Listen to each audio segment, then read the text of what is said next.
जय भीम साथियों एक वीडियो बहुत तेज़ी से वायरल हो रही है जिसमें कुछ मनुवादी मानसिकता के लोग ये कह रहे हैं कि बाबा साहेब संविधान निर्माता नहीं हैं।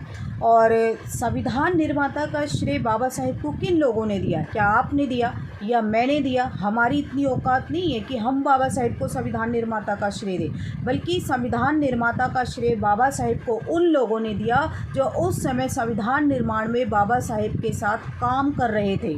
जिन 7 लोगों को नियुक्त किया गया था, उन 7 लोगों ने अपनी जिम्मेदारी को नहीं निभाया।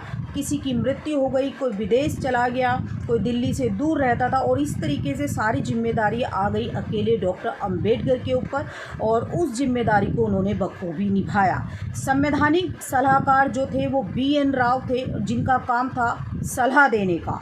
जब देश आज़ाद होने की बात कही गई कि भाई अपने देश का संविधान आप बनाओ, तो उस समय के नेताओं ने BN राव को ये कहा कि तुम जाओ और विदेश का दौरा करो और वहाँ पर संविधान विशेषज्ञों से कहो कि हमारे देश का संविधान बनाए। जब वो विदेश का दौरे पर जाते हैं तो सर हाइवर जैनी के पास जाते हैं, जिन्होंने कई देशों का संविधान बनाया था।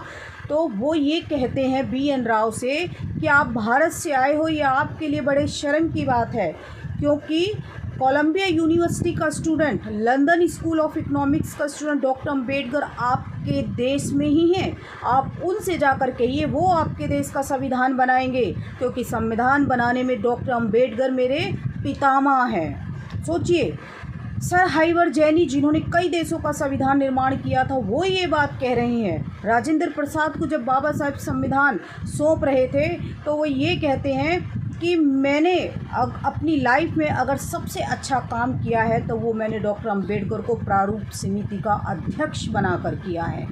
तो संविधान निर्माता